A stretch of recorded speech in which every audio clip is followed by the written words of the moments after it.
On démarre. Bonjour à tous. Attachons nos ceintures et confions-nous au bon Dieu. Hier, on a parlé de Philippe de Néri. Philippe Néri. Philippe Néri, pour vous le situer, il est né en 1515. Alors nous, ça nous dit quelque chose. 1515, Marignan. Bon, c'est pas ça qui est important, c'est qu'en 1517, Luther affiche ses thèses et que c'est le début de la Réforme. Donc, le XVIe siècle où vit Philippe Néri, c'est un siècle très difficile pour l'Église, qui fait face au schisme de la Réforme. Alors le bon Dieu, quand c'est difficile, il vient à notre secours, il nous donne des saints. Le XVIe siècle, c'est le siècle de Philippe Néri, c'est le siècle de Ignace de Loyola, c'est le siècle de François Xavier, c'est le siècle de Thérèse d'Avila, et c'est le siècle de Saint Jean de la Croix. C'est l'occasion de nous dire qu'il faut que nous soyons attentifs aux saints que Dieu nous donne. Aujourd'hui, nous vivons des temps difficiles et le bon Dieu nous donne les saints à la mesure du temps que nous vivons. Les deux saints immenses qui sont nos contemporains, c'est Saint Jean-Paul II et c'est Sainte Mère Teresa. Ils ont des choses à nous dire. Vous voyez, au début du XXe siècle, on reçoit le message de la petite Thérèse de Lisieux, parce que on est nourri de jansénisme et que le bon Dieu dit non, c'est pas ça. Moi, le Dieu qu'on vous apprend, c'est pas le bon. Alors je suscite la petite Thérèse qui, en très peu d'années, dans son Carmel, va venir nous expliquer que Dieu, c'est le bon Dieu. Et chose miraculeuse, le monde entier, dans un moment où il n'y a pas d'internet, il y a pas, vous voyez, nous sommes en 1900. Le monde entier va connaître le message de la petite Thérèse. Pourquoi ? Parce que le bon Dieu veut qu'on l'entende. Alors demandons-nous, qu'est-ce que le bon Dieu veut que j'entende à travers les saints qui me donnent aujourd'hui. Donc tout ça parce qu'on parlait de Philippe Néri, qui était né en 1515 et qui est mort 80 ans après avoir passé 60 années dans la ville de Rome, à évangéliser la ville de Rome avec un succès prodigieux. Alors quel était le secret de sa fécondité apostolique ? Eh bien, il évangélisait le jour et il priait la nuit. Toute la nuit. La nuit, il s'en allait et il passait la majeure partie de sa nuit dans les catacombes. Vous voyez, à la source des témoins des premiers temps. Et il priait toute la nuit aux catacombes et il quittait les catacombes à l'aurore pour aller assister à la première messe. Et après, rempli de Dieu, il allait redonner Dieu. Ça nous rappelle Jésus. Il s'en va la nuit, il passe la nuit à prier, on vient le chercher, mais qu'est-ce que tu fais ? On t'attend, on a besoin de toi. Non, avant, il faut que je prie le Père. Avant. Ça, c'est pour que nous prenions conscience que la prière et l'évangélisation, la prière et la transmission, l'un ne va pas sans l'autre. La prière, c'est pas un adjuvant facultatif qui nous rendrait les choses plus faciles. Non, c'est un préalable indispensable. C'est un préalable indispensable. Le cardinal Sarah, dans son dernier livre, La force du silence, un beau livre qui est paru au mois d'octobre, il raconte la rencontre d'un jeune prêtre avec Mère Teresa. Le jeune prêtre, il est aujourd'hui cardinal, ce jeune prêtre. Le jeune prêtre va voir Mère Teresa pour que Mère Teresa le bénisse, pour qu'elle prie pour lui. Et alors, Mère Teresa lui dit, mais je prie toujours pour les prêtres, c'est entendu, je prierai pour toi. Et elle ajoute, combien de temps pries-tu chaque jour? Et le prêtre, jeune, qui était déjà un saint prêtre, lui dit, ben voilà, je dis la messe tous les jours, je lis le bréviaire tous les jours, attention, ça se passe en 1969, le bréviaire c'est plus la mode, hein, d'accord? Lui, il lit son bréviaire tous les jours, il dit la messe tous les jours, et il récite le chapelet tous les jours. Pas mal. Hein. Et Mère Teresa lui dit, ça ne suffit pas, ça ne suffit pas. Elle me fixa, écoutez bien, de ses yeux remplis de lumière et d'amour. On disait hier, seuls vont écouter ceux qui se sentent aimés. Lui, quand il raconte l'histoire, il se souvient des yeux de Mère Teresa qui se fixaient sur lui avec amour. Cela ne suffit pas, cela ne suffit pas. Mais je suis surpris, Mère. Je pensais que vous alliez m'interroger sur mes œuvres de charité. Alors, réponse de Mère Teresa. D'une voix ferme, Mère Teresa. Crois-tu que je pourrais pratiquer la charité si je ne demandais chaque jour à Jésus de remplir mon cœur d'amour? Sans Dieu, détachant chaque mot, elle ajouta, c'est pour nous ce matin, sans Dieu, nous sommes trop pauvres pour aider les pauvres. Sans Dieu, nous sommes trop pauvres pour transmettre les valeurs.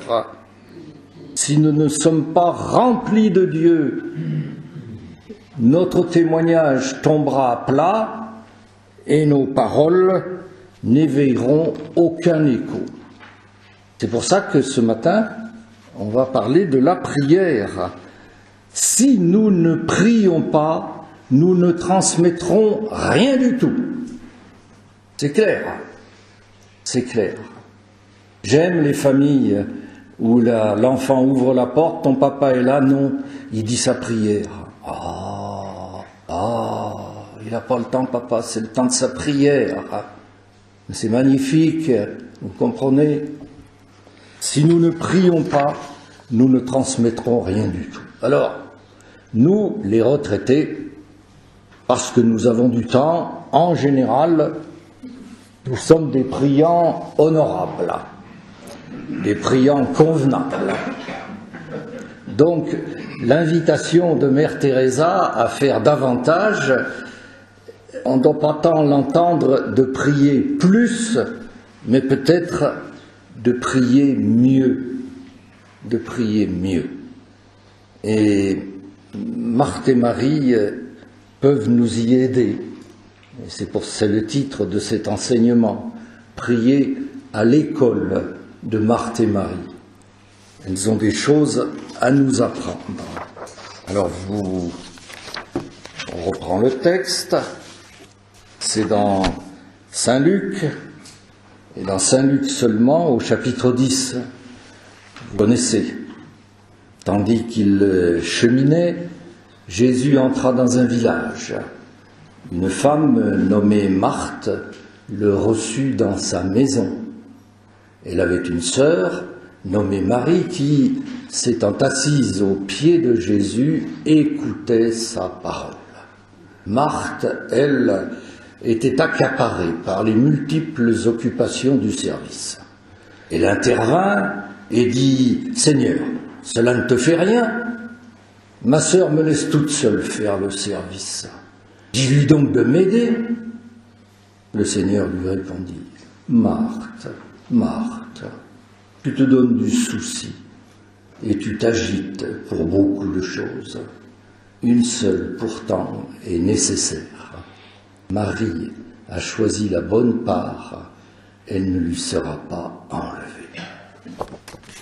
Qu'est-ce qu'elles nous apprennent, Marthe et Marie?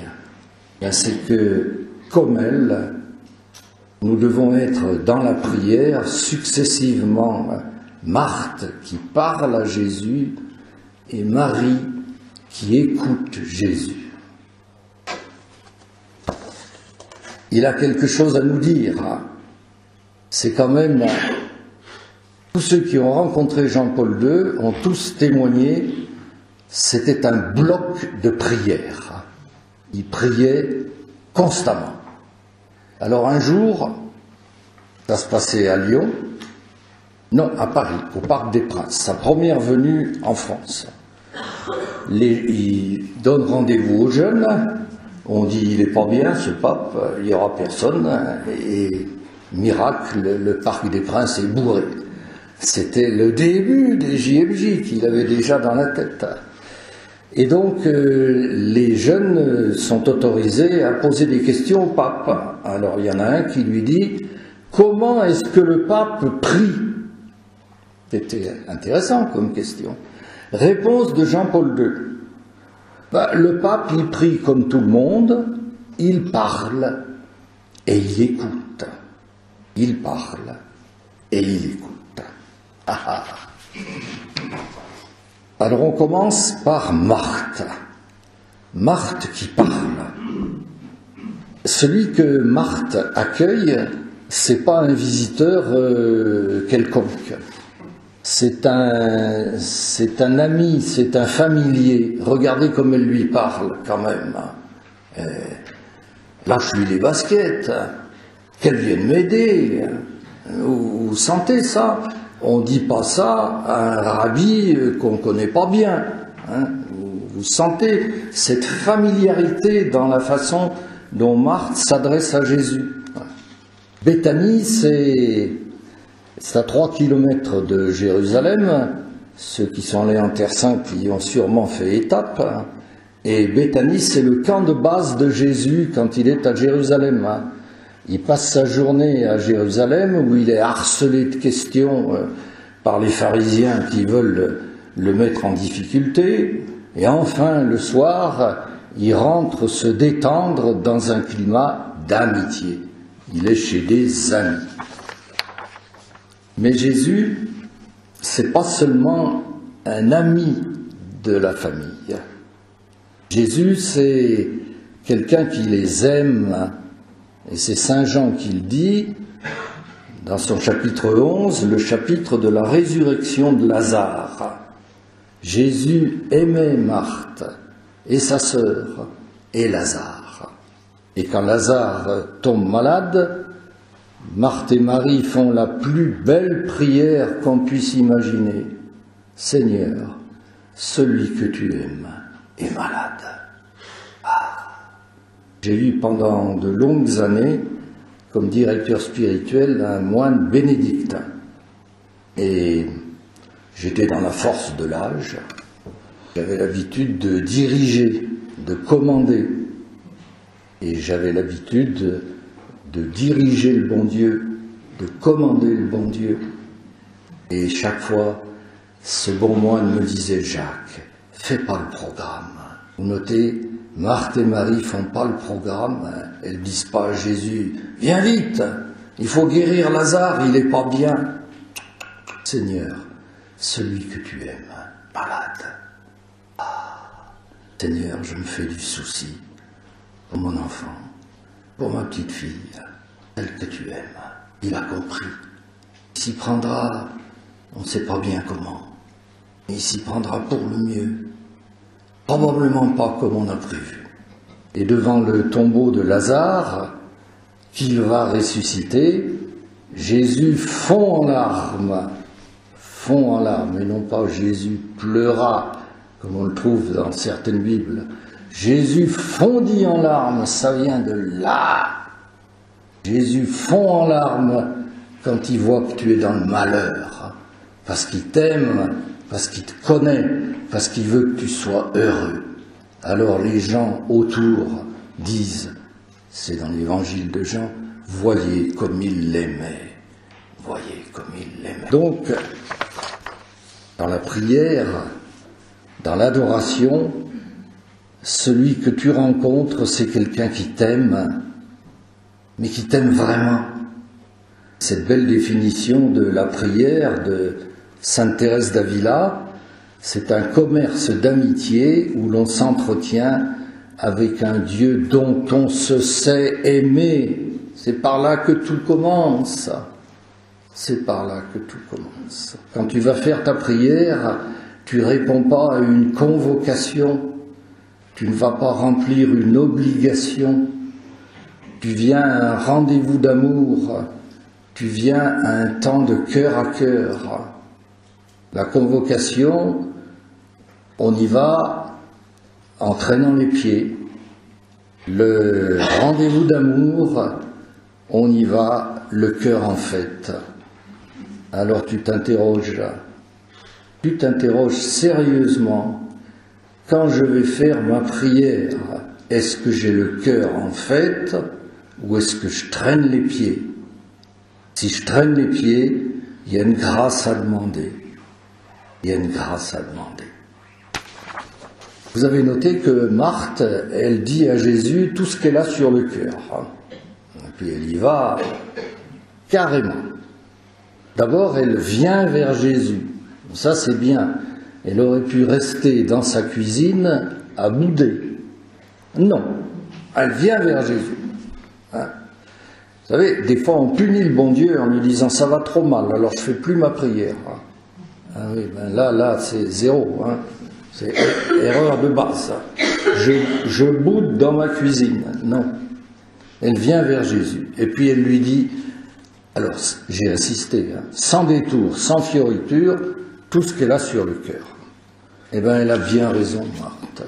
Pourquoi? Parce que Jésus s'intéresse à ce qu'elle vit. Pour Jésus, ça n'est pas indifférent que Marthe ne se sente pas bien dans sa cuisine.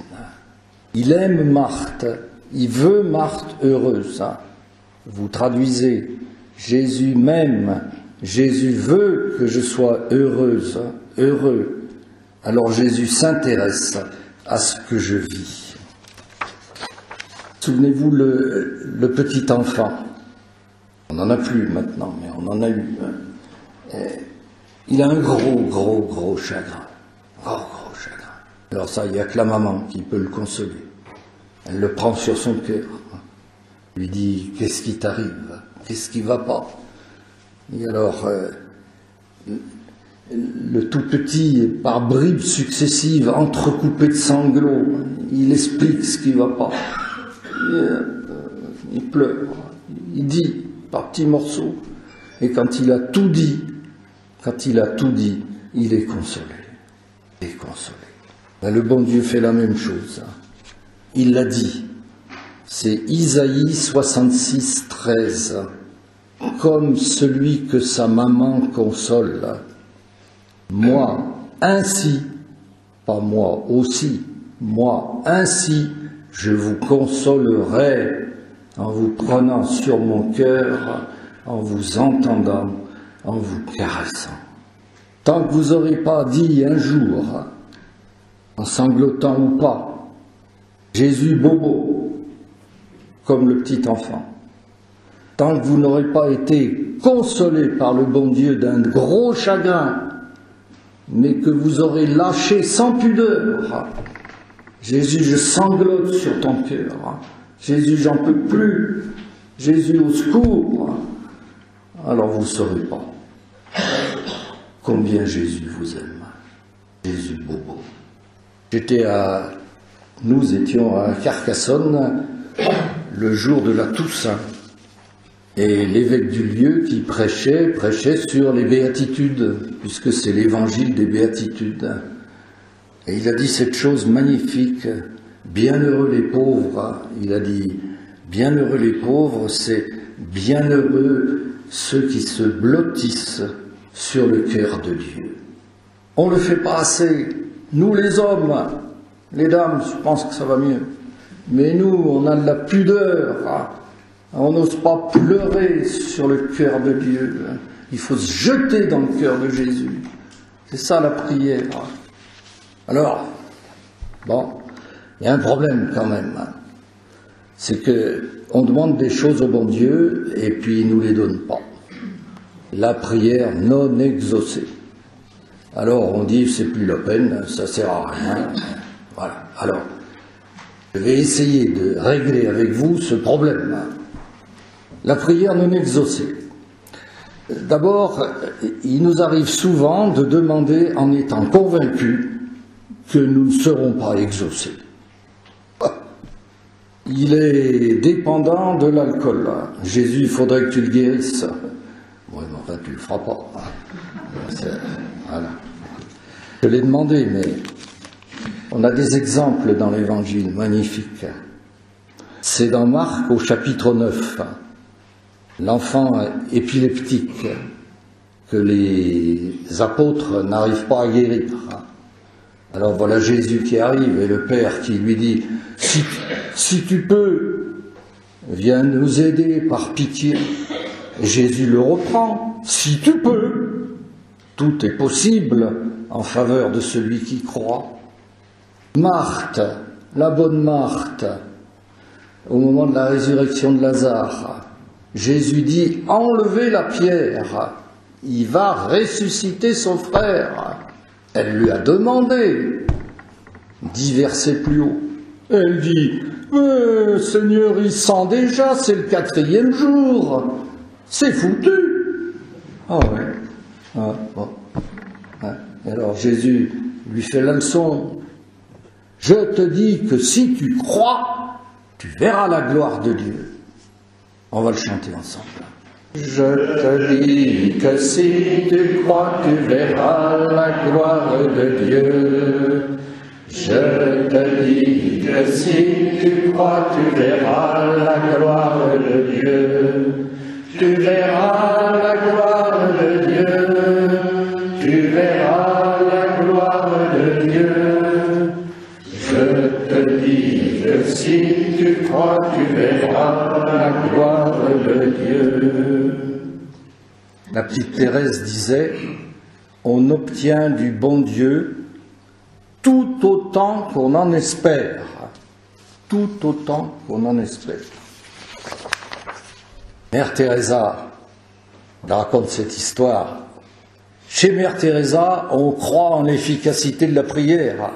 Parce que c'est le bon Dieu qui donne tout, chaque jour. Chaque jour. Elles n'ont rien. C'est Dieu qui donne. Un prêtre s'intéressait à nos œuvres. Il va un jour nous voir à Calcutta et il se dit « Je vais aller prendre la messe à la maison mère ». Il arrive, il sonne à la porte, il est en civil, ils ne l'ont jamais vu. Et on lui dit « Dieu soit loué, mon père, vous voilà, venez ». Il dit « Mais comment savez-vous que je suis prêtre ?» Ah, mais la sœur lui répond « Mais le prêtre qui vient nous dire la messe n'a pas pu venir. Alors on a prié. Vous êtes là. » Et voilà. Et voilà. On en est loin. On en est loin. Mais il faut y arriver. Il faut y arriver.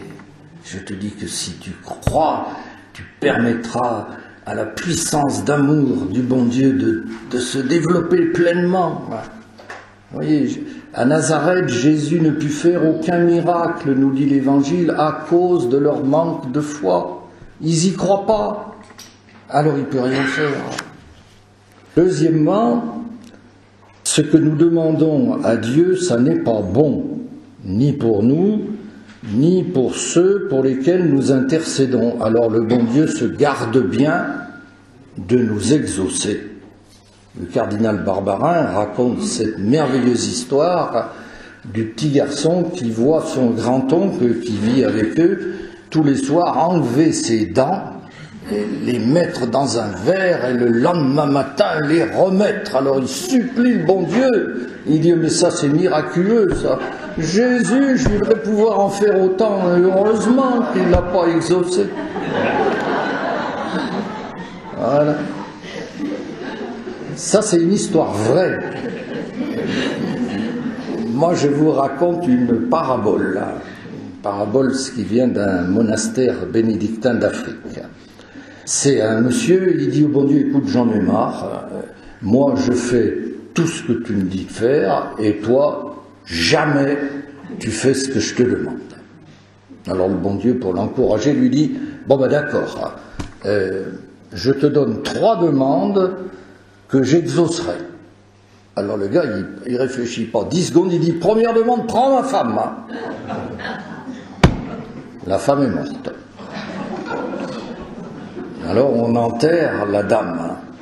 Et stupéfaction, tout le village est là, tout le village est désespéré, et le monsieur découvre qu'il avait pour épouse une femme extraordinaire.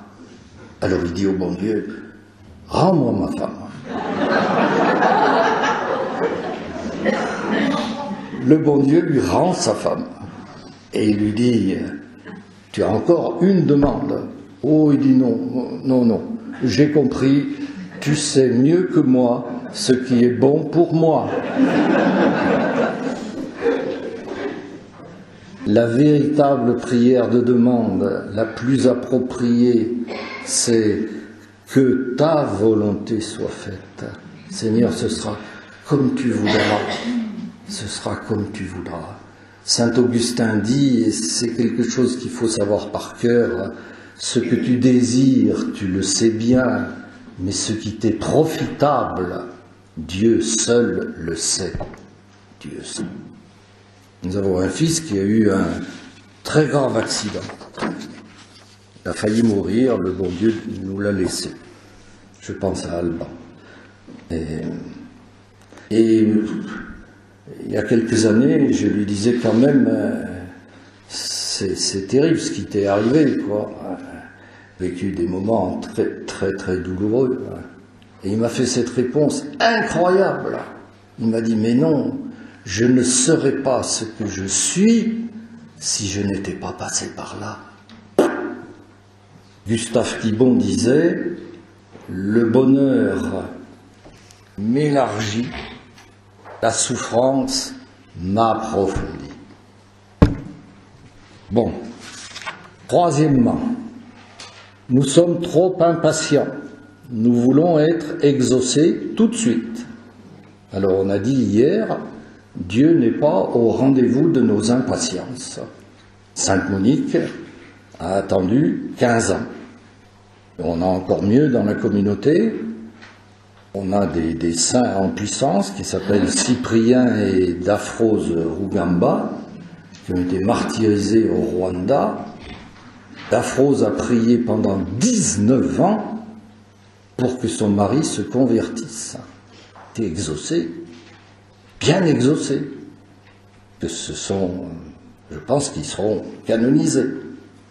19 ans. Épître de Saint Jacques, chapitre 5, verset 16. La prière du juste a beaucoup de puissance sur le cœur de Dieu quand elle est assidue. Assidue, 15 ans, 19 ans. Je ne vous dis pas qu'il faudra que ça attende ce temps-là pour que vous soyez exaucés, mais c'est clair. Jésus nous dit aussi, dans la parabole de la veuve importune, Jésus leur dit une parabole sur ce qu'il fallait prier sans jamais se lasser. Sans jamais se lasser. Jésus, tu ne m'exauces pas. Qu'en sais-tu? Qu'en sais-tu? Tu ne sais pas le projet que j'ai pour toi, pour ton enfant, pour ta petite nièce, pour celui pour lequel tu intercèdes. Tu n'en sais rien. Je m'en occupe. Laisse-moi faire. Fais-moi confiance. Voilà, le problème avec le bon Dieu, c'est qu'il écrit droit avec des lignes courbes. Alors, retenez bien ça. Ce qui nous paraît être un échec c'est souvent un bienfait. On ne s'en rend compte que plus tard. Romains 8, 28. Dieu fait tout concourir au bien de ceux qui l'aiment. Et c'est ça, je disais à mon moine bénédictin, dans mes débuts du renouveau, mais enfin, louer sans cesse, quand j'en prends plein la cafetière, je ne vais pas en plus lever les mains et dire « Vive Jésus !» Mais il me dit « Si, Jacques !» Romains 8, 28. Dieu fait tout concourir au bien de ceux qui l'aiment, même ce qui t'apparaît comme mauvais et dont Dieu va tirer du bon. J'ai raison. J'ai été mis à la retraite anticipée à 57 ans. Pour moi, c'était catastrophe. J'avais des responsabilités et tout le coup on me disait tu peux partir, ça va, t'es trop vieux, tu coûtes trop cher. C'était très difficile à vivre, très difficile. En fait, c'était une bénédiction. Je ne serais pas là devant vous ce matin si j'avais été pas mis à la retraite beaucoup trop tôt à mon goût. Pourquoi ? Parce que nous avons le privilège d'habiter une ville, Toulouse, où il y a un institut catholique. Et comme j'étais jeune et fringant, et je ne pouvais pas rester sans rien faire, le bon Dieu m'a conduit à l'Institut catholique où j'ai fait mes études de théologie. J'ai travaillé 5 ans la théologie comme séminariste. J'en sais suffisamment pour être ordonné prêtre. Et donc, quand ça a été fini, c'est extraordinaire, j'ai reçu dans ma boîte aux lettres mon parchemin de licencié en théologie, le jour où j'avais le nombre de trimestres suffisant pour prendre ma retraite en temps normal. Donc j'aurais dû partir à la retraite ce jour-là. Le bon Dieu m'avait fait cadeau de 5 ans pour que je fasse mes études de théologie. Merci Jésus, mais je ne l'ai compris que 5 ans plus tard. Dieu fait tout concourir au bien de ceux qui l'aiment. Romains 8, 28. Voilà, la prière non exaucée. Vous voyez que, en fait, on est toujours exaucé, toujours. Mais pas comme on pensait, et non plus quand on pensait. Ça, c'était Marthe. Eh oui, mais on n'a fait que la moitié de la prière. Il faut aussi être Marie. Il parle et il écoute. La prière, c'est pas un monologue. Dans la prière, on est deux, Jésus et moi.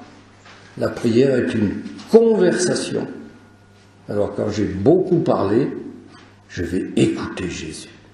Sinon, c'est pas bien élevé, hein. Vous voyez, il y a quelqu'un qui frappe à votre porte, un ami, il rentre. Vous causez avec lui, vous parlez tout le temps, puis vous lui dites « tu excuse-moi, hein, mais j'ai un rendez-vous maintenant, au revoir, j'ai été content de te voir. » Ah ben oui. Ah ben oui. Voilà. Il faut se taire pour écouter Jésus. Marie, assise au pied du Seigneur, écoutait sa parole. Écoutait sa parole. Alors, nous n'écoutons pas Jésus comme Marie à Béthanie, puisqu'il n'est plus là, physiquement. La parole de Jésus descendait dans le cœur de Marie en passant par ses oreilles. Aujourd'hui, la parole de Jésus descend dans notre cœur en passant par nos yeux. Par nos yeux, ce que Marie entendait, nous le lisons. Nous le lisons dans la Bible. Voilà, les livres saints. Le catéchisme reprend une parole de saint Ambroise dans les livres saints, traduction dans la Bible. Le Père vient avec tendresse à la rencontre de ses enfants et engage conversation avec eux. Quand je lis la Bible, c'est Dieu qui me parle. C'est pour ça qu'il faut prendre au sérieux ce qu'on entend pendant la louange. Ces paroles de Dieu pour toi, pour aujourd'hui. Alors on la note, on la relit, parce que si Jésus m'a dit quelque chose, il faut que j'essaye de m'en souvenir, et c'est pour ça qu'on l'affiche en bas. Voilà. Alors, l'ennui dans la Bible, c'est que c'est copieux. La Bible, c'est ta Biblia en grec, les livres, il y en a 73. Alors moi, je vous propose, en priorité, de préférer, tout est bon, bien sûr, mais préférer l'Évangile et les psaumes. L'Évangile et les psaumes. Le pape François nous a dit qu'il avait toujours sur lui un petit évangile. Vous voyez ? Voilà. Il en a constamment un dans sa poche. Sainte Thérèse de l'Enfant Jésus avait constamment l'évangile sur son cœur, jour et nuit. Ah, ça a peut-être quelque chose à nous inspirer, ça. Hein ? L'évangile. L'évangile. Le Concile a dit, entre toutes les Écritures, les évangiles possèdent une supériorité méritée. Regardez, à l'Eucharistie, on se met debout pour écouter l'évangile.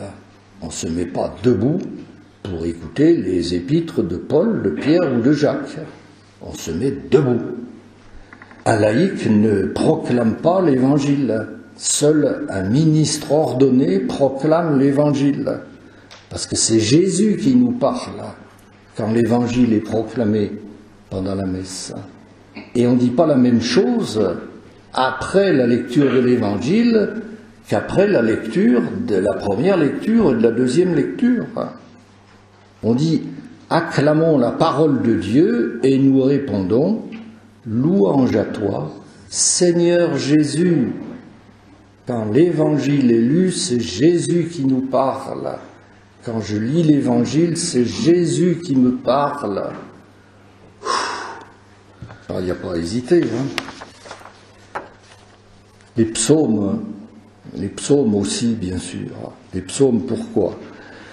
Parce que dans les psaumes, Dieu nous a donné les mots pour le prier. On est sûr de dire comme il faut, puisque c'est lui qui a inspiré les auteurs sacrés pour qu'ils nous écrivent ce que Dieu veut qu'on lui dise. Les mots pour le prier, dans les psaumes, vous avez toutes les circonstances de la vie. Les mots pour supplier beaucoup, c'est magnifique, les psaumes. Hein. Pitié pour moi, mon Dieu, je suis dans le trou, je rugis. Les mots pour intercéder, prends pitié de moi, Seigneur. Les mots pour dire, pour se confesser, oui. Ce qui est mal à tes yeux, je l'ai fait, oui, je l'ai fait. Les mots pour dire merci, merci, merci. Et les mots pour louer, la louange. Les psaumes, en hébreu, c'est le livre des louanges. Vous voyez, le psaume, ça vient de la corde grattée, le psalium.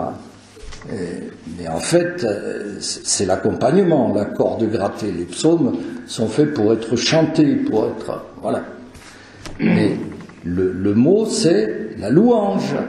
Pour louer Dieu, j'ai les mots, les psaumes me les donnent. Et dernière chose, en ce qui concerne les psaumes, c'est bouleversant de se souvenir que Jésus a prié les psaumes. Donc, les mots que je dis, ils ont traversé les lèvres de Jésus il y a 2000 ans. Bien sûr, c'est pas défendu de lire aussi Isaïe, Jérémie, etc. Mais de lire en plus, pas à la place. Pas à la place. D'abord, l'Évangile. D'abord. Tous les jours. Pape dit, toujours. C'est extraordinaire. Il faut voir notre pape. Pendant la journée, est-ce que tu prends l'Évangile pour lire 2 petits mots ? Pensez à ce que je vous ai dit de l'Évangile. Pape François, hein. C'est très important. Est-ce que tu lis tous les jours 2 petits mots de l'Évangile? Tous les jours. Voilà. Attention. On ne lit pas la Bible, l'Évangile, les psaumes, comme on lit le journal. La Bible, c'est la parole de Dieu. C'est la parole que Dieu a inspirée à des gens comme vous, comme moi, pour qu'ils la mettent par écrit. Le catéchisme, dans son numéro 105, dit, moi j'ai fait des petites étiquettes, mais là j'en ai pas amené, que je colle au début de la Bible, des évangiles qu'on donne aux enfants, des choses comme ça. Tous les livres, avec toutes leurs parties, puisqu'ils ont été rédigés sous l'inspiration de l'Esprit Saint, ont Dieu pour auteur. Voilà. Ça, c'est Dieu. C'est Dieu. Saint Jérôme disait, en parlant de la Bible est un arbre dont les racines sont dans le ciel. Vous voyez, voilà, ça me donne, c'est un canal de transmission qui vient du ciel. Un arbre dont les racines sont dans le ciel. Il faut bien faire la différence entre la parole de Dieu et la parole des hommes. Moi, je vous parle ce matin, demain vous aurez tout oublié, parce que la parole des hommes s'évapore, verba volant. Mais la parole de Dieu, non, elle agit, elle est efficace, elle est énergique. Il y a de l'énergie dans la parole de Dieu. Vous connaissez le Isaïe 55, « Ma parole ne me reviendra pas sans avoir fait ce que j'ai voulu, sans avoir accompli sa mission. » La parole de Dieu était efficace, elle fait quelque chose. Quand nous lisons la Bible, la parole de Dieu nous construit.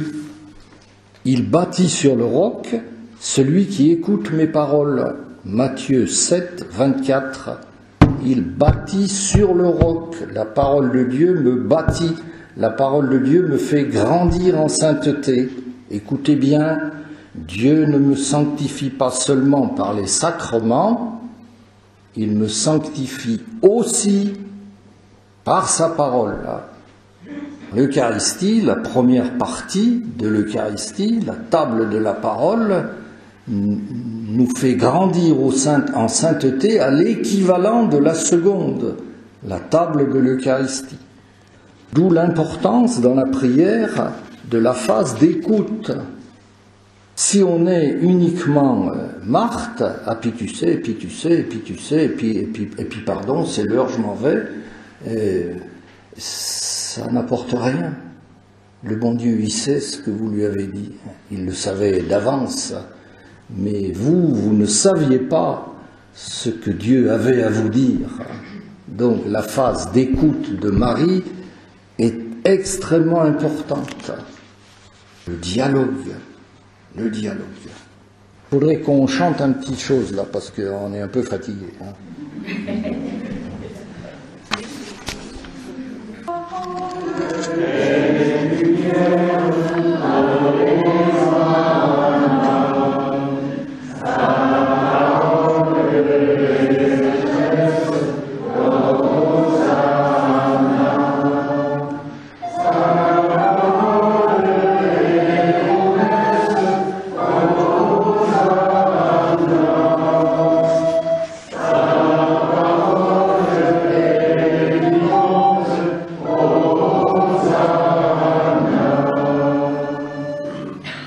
Alors elle est tout ça la parole, c'est bien. Je vais rapidement balayer, sans prétendre tout dire, les effets bienfaisants pour nous de la parole quand nous faisons l'effort de la lire. Premièrement, la parole nous nourrit. Oh bah oui, d'accord. L'homme ne vit pas seulement de pain, mais de toute parole qui sort de la bouche de Dieu.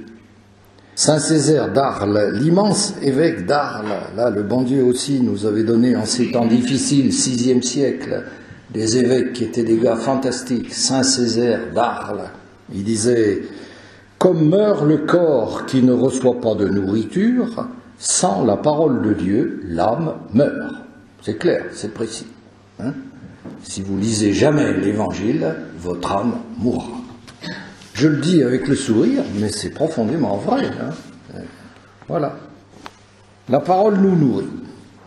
La parole, deuxièmement, est lumière. On vient de le chanter. Ta parole, une lampe sur mes pas, une lumière sur ma route. C'est important ce que je vais dire maintenant. Et pour connaître le bon chemin, il faut connaître la parole. Jésus au désert, le diable vient titiller fortement, intelligemment. Jésus ne discute pas avec Satan. Il lui dit, il est écrit, c'est la parole, là. Traduction. Dieu a dit, c'est ce que je fais et non pas ce que tu me susurres. Seulement ça suppose qu'on la connaisse, la parole là. Si je ne sais pas ce que Dieu a dit, j'ouvre un boulevard à Satan. Ça, vous pouvez noter. Hein.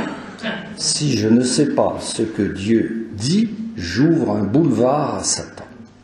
Quand on est un peu familier de la parole, qu'on se trouve affronté à des choses un peu bizarres, tout d'un coup il nous revient quelque chose qui nous éclaire, qui nous dit ah mais non, là c'est par là qu'il faut passer, parce que voilà, il nous remonte la parole de Dieu.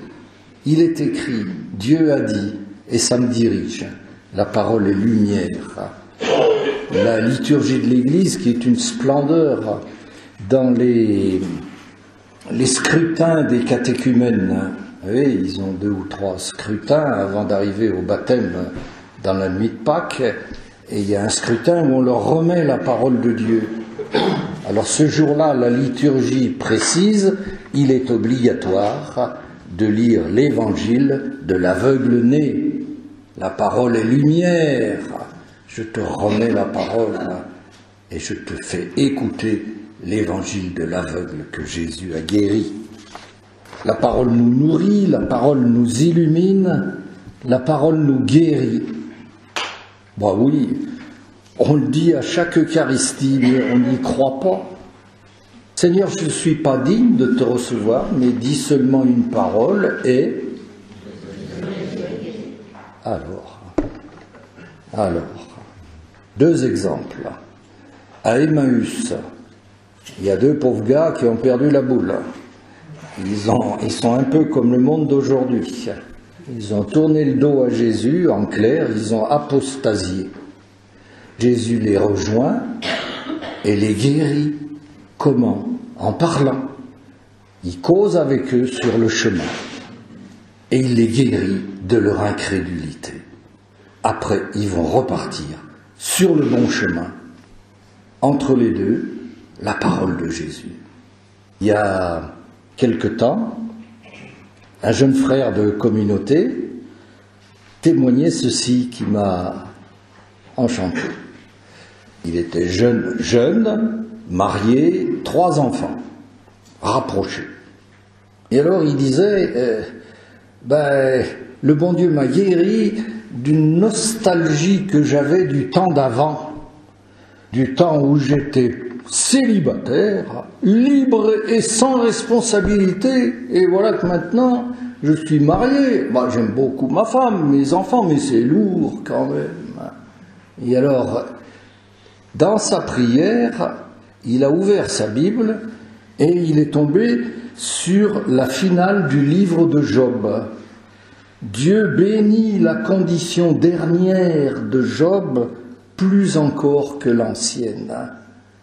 Et il nous témoignait, j'ai compris que dans ma situation d'aujourd'hui, Dieu me bénissait plus que dans ma situation d'avant.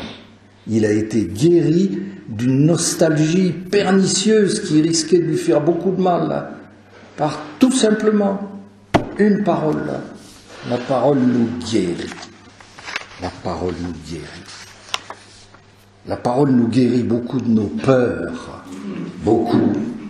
On a parlé des peurs avant le début de cet enseignement. Il y a 365 fois dans la Bible, c'est facile à retenir, n'aie pas peur. N'aie pas peur. On écrit souvent « ne crains pas ». Nous, on ne dit plus ça, « ne crains pas ». On dit « n'aie pas peur ».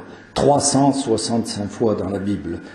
Dieu sait bien que nous sommes des gens bourrelés d'inquiétude. Et il nous dit, il nous redit, il nous surdit « n'aie pas peur, n'aie pas peur, fais-moi confiance ».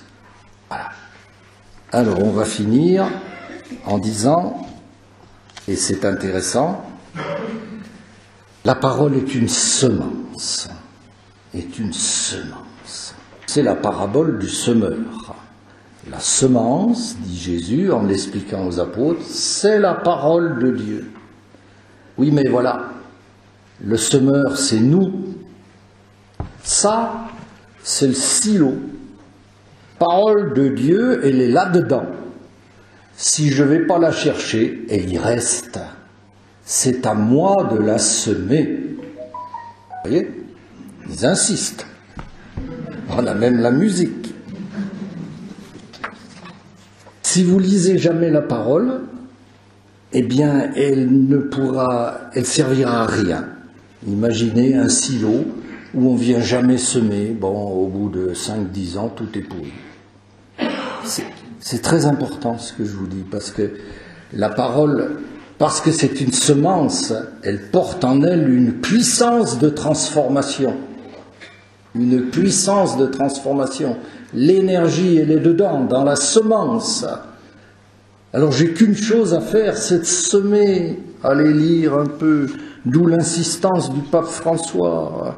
Mais c'est important, lisez-vous l'Évangile, à n'importe quel moment de la journée, je lis un petit extrait, Jésus est là qui nous parle, pensez à cela, ça n'est pas difficile, un Évangile tout petit, il n'est pas nécessaire qu'il y ait les 4, l'Évangile toujours avec nous. C'est le pape que Dieu nous donne, il me plaît, il ne me plaît pas, mais je dois l'écouter.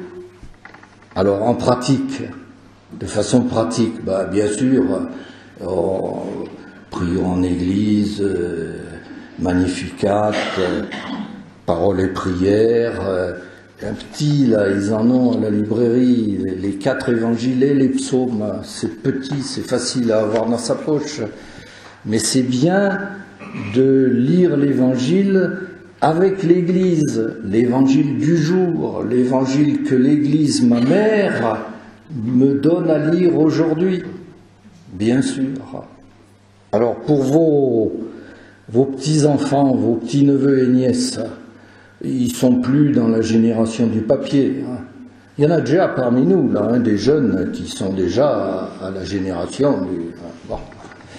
Alors eux, complètement. Alors la prochaine fois qu'ils viennent vous voir, vous installez sur leur smartphone l'évangile au quotidien. C'est entièrement attaché, minuscule, l'évangile au quotidien.org. Tous les matins, ils reçoivent l'évangile et le psaume du jour sur leur smartphone. C'est remarquablement fait. Et s'ils le souhaitent, mais c'est un peu copieux, ils peuvent aussi avoir un commentaire des pères de l'Église. Mais c'est beaucoup leur demander. Donc moi je vous conseille on choisit à la carte, on prend l'évangile et le psaume. Et alors vous le faites avec votre petit-fils, avec votre petite nièce. Dis donc, viens voir, amène ton truc, je sais pas bien faire moi, comment on fait? Alors là, ils savent, il dit, tu tapes l'évangile au quotidien, voilà, bon, ouais, ça y est, c'est bon, oui, clac. Et puis comme ça, vous lui dites, parce qu'il vous aime et qu'il sait que vous l'aimez, comme ça, chaque fois que tu le recevras, tu penseras à moi. C'est comme si je te faisais un baiser. Oh, il va le faire, il va le faire. L'évangile au quotidien. L'évangile au quotidien. Alors parce que, et on est en train de finir là, courage, parce que c'est une semence, c'est progressif. Moi j'ai la chance de vivre dans un coin où il y a encore de l'agriculture, je vois pousser le blé. Ah, magnifique, mais ça met du temps. On ne met pas un grain de blé comme ça, et on ne vient pas la semaine suivante pour moissonner. Ça pousse doucement, et c'est admirable de voir ça, parce que quand vous voyez un champ de blé en cours de gestation, si j'ose dire, vous dites merci Jésus, c'est comme ça que tu fais avec moi, tu as planté en moi des semences de sainteté, et ça pousse, merci. On a tendance à penser qu'il ne se passe rien, mais si, écoutez bien, Marc, et dans Marc seulement, chapitre 4, verset 27. L'homme qui a jeté du grain en terre, l'homme qui a lu son morceau d'évangile, qu'il dorme ou qu'il veille nuit et jour, la semence germe et grandit, sans qu'il sache comment. Oh, on disait hier, nous semons, et c'est le bon Dieu qui donne la croissance. Il sait bien qu'on est des pauvres types, alors c'est lui qui fait pousser. Mais nous, il faut qu'on sème, il ne peut pas tout faire. Voyez, ce bout d'évangile que tu as lu dans le métro, tu t'en souviens plus, bien sûr. Eh ben oui, mais c'est semé, et ça pousse, nuit et jour. C'est Jésus qui l'a dit. Quelle espérance, on croit toujours que c'est nous qui faisons tout, mais non, on fait rien. Saint Augustin disait, nous travaillons certes, mais avec Dieu qui travaille, il travaille plus que nous. Pourquoi? Parce qu'il nous aime. Voilà, et qu'il est Dieu, alors qu'il nous aime infiniment. Il faut quand même qu'on fasse un petit quelque chose. Voilà, la parole de Dieu. Alors, conclusion, moi je vous invite, mais vous l'êtes déjà, à devenir davantage des familiers de la parole. C'est une splendeur. Je sais pas moi, vous prenez Saint Jean, à partir du chapitre 10, vous en avez pour 6 mois, c'est magnifique, il faut pas. Ne lisez pas des pages entières. Ne lisez pas des pages entières. Il y a des formules magnifiques. Il n'y a pas de plus grande preuve d'amour que de donner sa vie pour ceux qu'on aime. Bon, voilà, ça suffit. Voilà. Devenez davantage des familiers de la parole. Parce que c'est un phénomène, plus vous faites effort, moins vous aurez d'efforts à faire après. Plus vous faites effort, plus ça devient facile. Saint Isidore de Séville, qui est un saint du 7e siècle, il disait ceci: de même que la terre, plus on la cultive, plus elle porte de riches récoltes, de même, plus on fréquente assidûment la parole de Dieu, plus on en comprend et on en éprouve la richesse. Et saint Augustin disait, hier, tu comprenais un peu. Aujourd'hui, tu comprends davantage. Demain, tu comprendras mieux encore. Vous voulez, aujourd'hui, hypothèse, c'est l'évangile du bon samaritain. Oh, je sais, oh, je connais, ça va. C'est pas la peine que je le relise. Mais si, tu vas tomber sur un verset que tu n'avais jamais vu. Et tout d'un coup, ça va faire tic, tic, tic, tic. Oh! Et voilà, et ça va te faire grandir en sainteté. Donc, comme des pauvres, avec constance, assidûment, la parole de Dieu, c'est un chemin. On n'est jamais arrivé. Et puis quand on arrivera au bout, on dira « Oh Seigneur, j'avais un peu compris, mais pas grand-chose. Amen ».